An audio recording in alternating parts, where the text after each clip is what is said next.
Well, guys, we finally did it. Liberation Day is here, which means America is going to be big, bad, and tough again. Now, of course, I'm joking. Today is April 2nd. This is the day that Donald Trump promised that he was going to implement his insane tariffs, and that is exactly what he did. And instead of having people gather around his Oval Office to make this sweeping declaration, he decided to gather up a crowd of people and put them in the White House lawn to make this appear as though it was some sort of campaign event or something. And that's actually kind of what it was. Donald Trump just kind of ranted and raved for a while, read off some charts, but more importantly, he did implement across-the-board tariffs, and I think these are probably the most sweeping tariffs that we have seen since Donald Trump has been in office. And, they're just going to be devastating for the economy. They're going to make prices go higher for the American people. And Donald Trump was even caught saying that, he doesn't really care if prices go higher for everyday Americans. So I wanted to take a look at this little campaign event / tariff signing event and just run you through kind of the insanity that is this administration. First up, we now know that Donald Trump actually knows what the word reciprocal means. If you guys do appreciate my work, please do remember to subscribe. To happen anymore. It's not going to happen. In a few moments, I will sign a historic executive order instituting reciprocal tariffs on countries throughout the world. Reciprocal, that means they do it to us and we do it to them. Very simple. Can't get any simpler than that. Well, at least the President of the United States is actually using one word correctly: reciprocal. Now, of course, I don't think these tariffs would necessarily be called reciprocal. Donald Trump is going on a tariff rampage, and he has implemented across-the-board tariffs, which we'll get to a little bit later. But he's just an insane person who has a weird infatuation with these tariffs, and apparently he's trying to follow through on this promise. Now, we'll actually see if these stick around. Before, when he implemented tariffs, the markets fell off a cliff, CEOs didn't like it, businesses didn't like it, and it was an absolute shit show. So we will see if they stick around, but it seems like this time they might actually stick around, okay? And now he's announcing 25% on all automobiles, on all cars that are made outside of the country. That's why, effective at midnight, we will impose a 25% tariff on all foreign-made automobiles.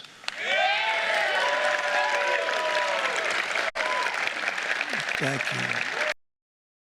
Now, obviously, this is going to be absolutely devastating for the auto market. I think about 50% of our cars are made outside of the U.S., which means we're going to see car prices go sky high. Not only is this already a big ticket item for American families, but now that Donald Trump is adding 25% additional costs to those tariffs, it is going to be absolutely devastating. And it's not only going to affect the cars that are being imported, we're going to see effects on even used car sales and probably car part sales. Everything surrounding vehicles is going to get much more expensive. I just don't know why he thinks this is a good idea. It just absolutely makes no sense to me. Then he called somebody up to make sure that there was somebody there who would praise Donald Trump because, Donald Trump's ego is so damn fragile. Said he's been a fan of ours, and he understands this business a lot better than the economists, a lot better than anybody. Brian, say a few words, please, would you? Thank you, Mr. Thank you. It's a great honor to have you. Thanks. Thank you, Mr. President. I grew up just north of Detroit, Michigan, in Macomb County, known as the home of the Reagan Democrats. My first vote for president was for Ronald Reagan. I thought that was going to be the best president I ever saw in my lifetime until Donald J. Trump came along. Obviously, this is just absolutely pathetic. I hope Donald Trump feels real nice now that he got his ego stroked a little bit. He then goes off and starts ranting about how we were such a wealthy country back in the 1800s. A big price from 1789 to 1913, we were a tariff-backed nation, and the United States was proportionately the wealthiest it has ever been. So wealthy, in fact, that in the 1880s, they established a commission to decide what they were going to do with the vast sums of money they were collecting. We were collecting so much money so fast, we didn't know what to do with it. Isn't that a nice problem to have? What do you think, Marco? Good problem? Marco would love that problem. But we don't have that problem anymore, but we're not going to have it very much longer, I will tell you. But they collected so much money, they actually formed a commission to determine what they were going to do with the money, who they were going to give it to, and how much. Then in 1913, for reasons unknown to mankind, they established the income tax so that citizens, rather than foreign countries, would start paying the money necessary to run our government. So I don't know how you can say we don't have that problem anymore, but it's also not going to last very much longer. I mean, Donald Trump, this is just foolish. Our economy is so much more complex than it was back in the 18 and the 1900s. For Donald Trump to keep on going back to this era is just stupid. It makes absolutely no sense. Everything is just different. And to think that we're going to fund our whole budget with tariffs is a ludicrous idea that only a crazy person would think is actually possible. I mean, what is wrong with this dude? Ugh. Absolutely irritating. Here he goes on to say that we will now be America first. We take care of countries all over the world. We pay for their military. We pay for everything they have to pay. And then when you want to cut back a little bit, they get upset that you're not taking care of them any longer. But we have to take care of our people, and we're going to take care of our people first. And I'm sorry to say that.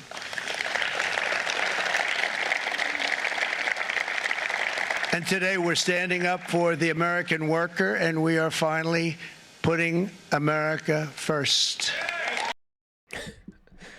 Again, to think that the United States has just been paying for everybody else's bills and they haven't been contributing, or even if what he was saying were true, that maybe we pay a little bit more here or a little bit more there, we have established ourselves as the top dog on the world stage, and we glean many benefits from that place.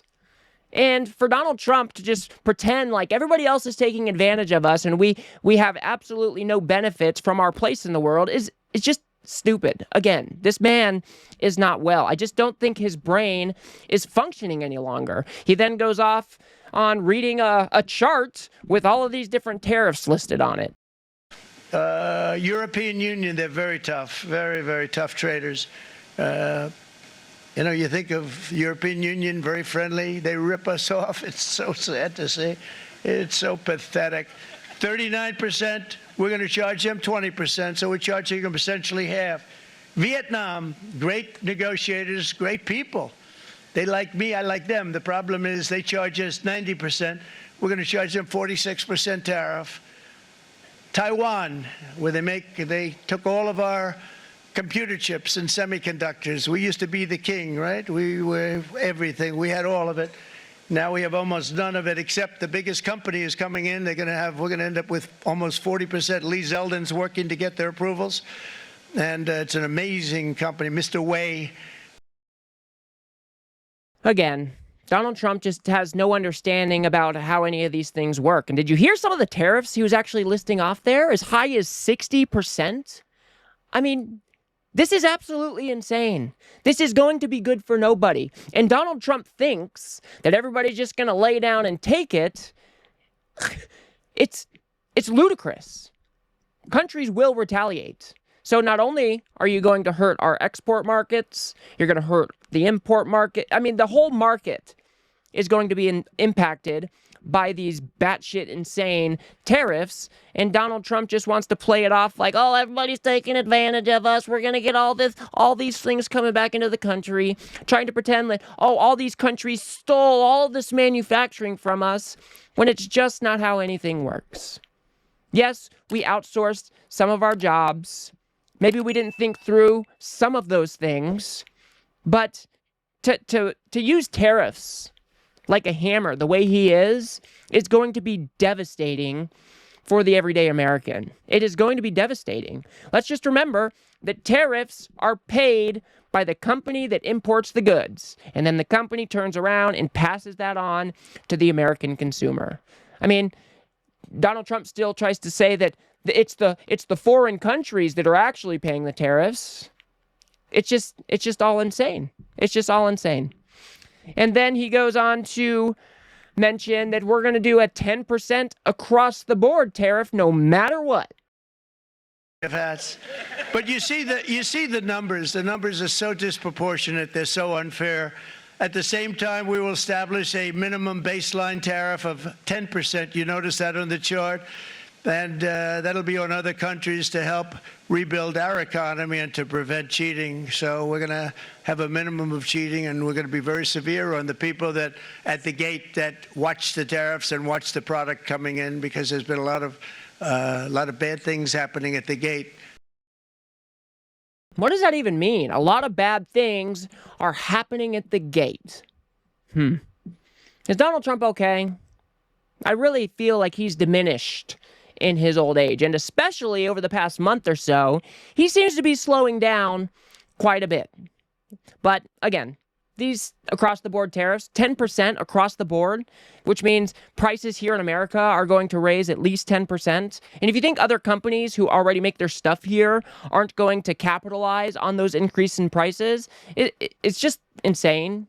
Of course, if, people who import goods have to raise their prices 10%, then people already making the goods here, we're going to be like, oh, well, we can charge that too. We'll go ahead and raise our prices. I mean, I just don't think that any of this has been thought through.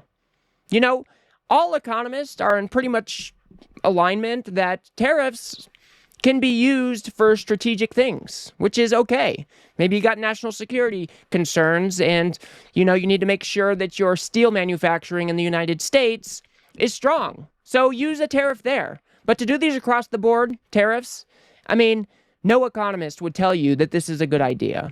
And it's only going, like I said, it's only going to hurt the American consumer. He then goes on to kind of, pre-butt some of the attacks that are definitely coming his way, saying, well, all the globalists are wrong and all the globalists are going to attack me. Beautiful. In the coming days, there will be complaints from the globalists and the outsourcers and special interests and the fake news. Fake news will always complain. But never forget, every prediction our opponents made about trade for the last 30 years has been proven totally wrong. They were wrong about NAFTA. They were wrong about China. They were wrong about the Trans-Pacific Partnership, which would have been a disaster if I didn't terminate it. If I didn't terminate that, United Auto Workers, you would have had no jobs in this country. He's really having trouble spitting those words out, isn't he? When Joe Biden left office, there was actually a manufacturing boom underway in this country. And Donald Trump thinks like he's the savior of all things economy and these are the delusions of a lunatic.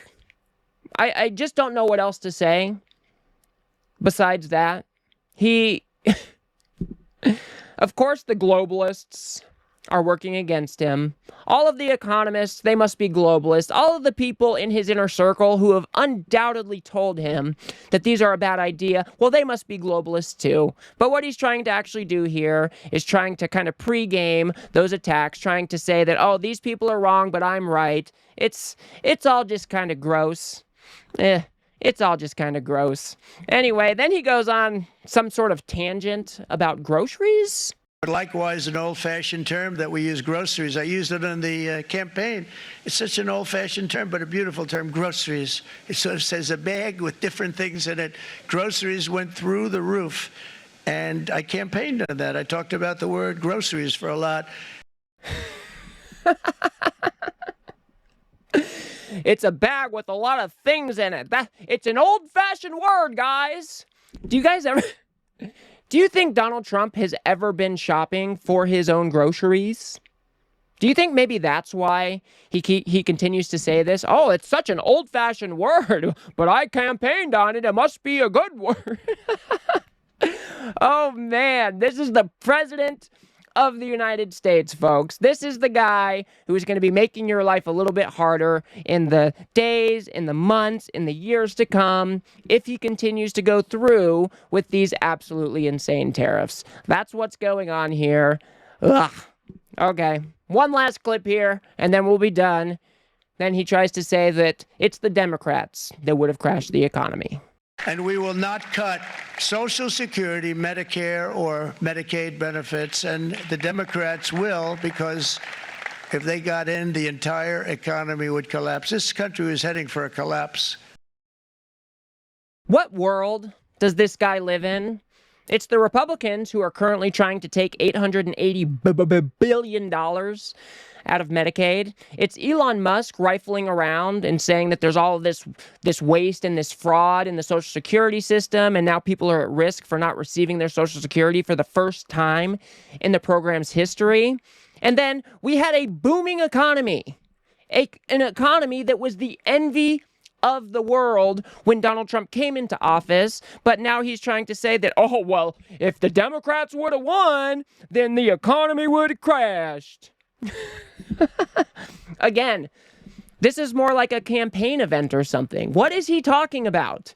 Donald Trump, you can draw a straight line from all of this tariff madness to all of this uncertainty in the crash in the economy.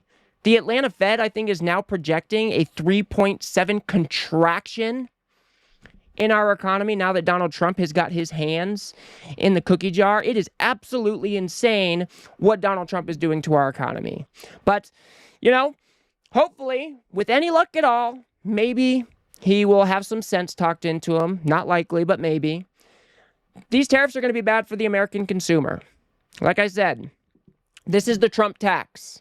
He is raising prices on household goods, on vehicles, on all of these different products because he has a weird infatuation with the word tariffs. He wants to think that we can go back to the 1800s and make all of our budget up with these tariffs, but he is just living in a delusional space. It is not real.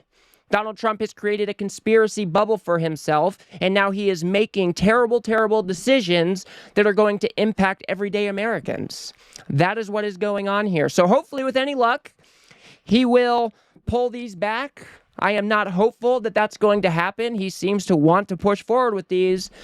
But what are you going to do? Donald Trump is crashing the economy single-handedly, even though he was handed an economy that was the envy of the world. And, the American people were real upset after COVID and all of the inflation that they experienced. They wanted Donald Trump to come in. They wanted to make life a little bit easier, a little bit more affordable. And instead, we have the exact opposite with a delusional man-child implementing across-the-board tariffs for no damn good reason. So I will leave it there for now, folks. If you guys got anything out of this video, please do remember to smash that like button and subscribe. Maybe share with a friend or two. I'd very much appreciate that. We've got to build something here on the left that adequately pushes back against this MAGA brain rot that is plaguing our society day in and day out. So if you do like what I do here, please do remember to smash that subscribe button. It is free. And if you want to see how the Trump administration is stripping due process rights away and shipping innocent people to a torturous prison in El Salvador, please watch and share that video on your screen now. Otherwise, I'll see you guys on the next one.